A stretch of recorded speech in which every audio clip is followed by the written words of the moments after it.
Ito na mga kabasketball, pagpapalit ng 2 hanggang 4 na players sa Gilas Original 12 kinumpirma ng SBP at Gilas Pilipinas posible nang mabawian ng New Zealand at Australia dito sa ating home court.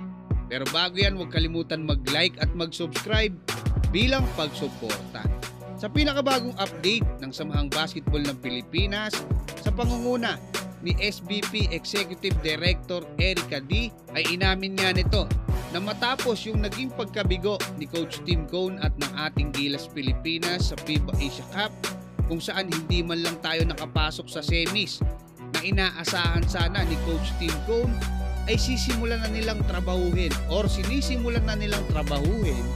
yung mga adjustment na gustong mangyari ni Coach Tim Cone para sa ating national team, para sa darating na FIBA World Cup qualifiers. Partikular doon nga sa pagpapalit ng 2 hanggang 4 na players sa original 12 lineup ng ating Gilas Pilipinas, kasi at least 8 to 10 players lang daw yung matitira, yung balak itira ni Coach Tim Cone mula dyan sa original lineup na 12, para pa din na doon yung main core manatili at intact pa rin yung mga players.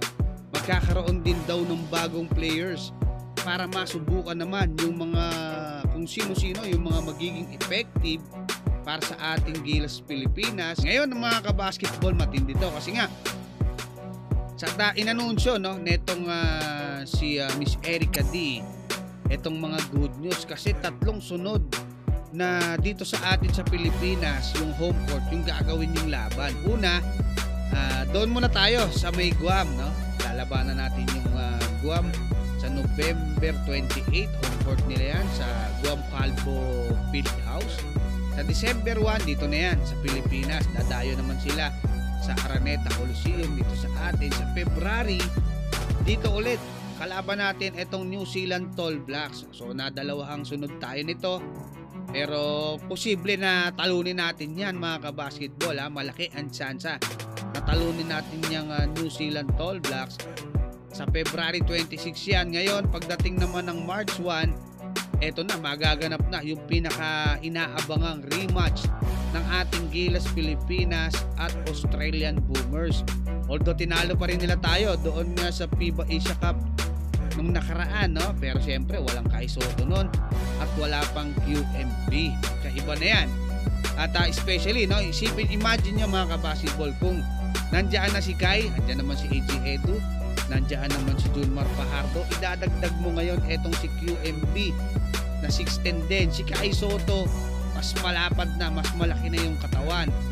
Tapos meron pa raw 2 hanggang 4 na players na idadagdag. So isipin mo na lang, nagkaroon tayo ng Jordan Heading halimbawa, 'di ba? Pangalawa QMB Jordan Heading, may shooter na tayong matindi. Mabigyan tayo ng Dal Panopio na napakahusay mag-facilitate, guardia, 'di ba? Magaling pumasa, scorer din. Tapos madagdagan pa tayo ng Renz Abando, 'di ba? Sa depensa, mataas tumalon, active din. So ganoong katindi yung posibleng maging lineup ng ating Gilas Pilipinas. May naturalize pa rin naman tayo, nandyan pa rin. Ito ngang syempre si Justin Brownlee, hindi natin alam, pwedeng maging Jordan Clarkson, diba?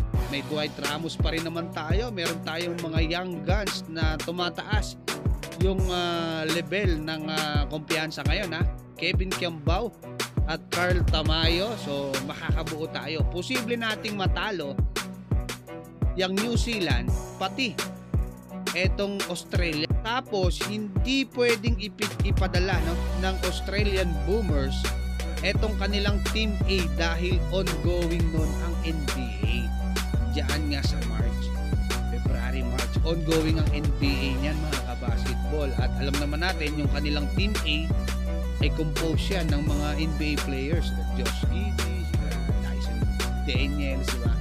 So hindi talagang malamang Team B, pero feeling ko yung Team B kayang-kaya natin yan para sa akin mga kabasketball. Kayo, ano masasabi nyo? Sino kaya yung 2 to 4 players na pwedeng idagdag diyan nga sa ating Gilas Pilipinas Original 12 At palagay nyo ba, kaya nating talunin etong New Zealand at Australian Boomers? Hanggang dyan mga kabasketball, maraming salamat at God bless sa inyo.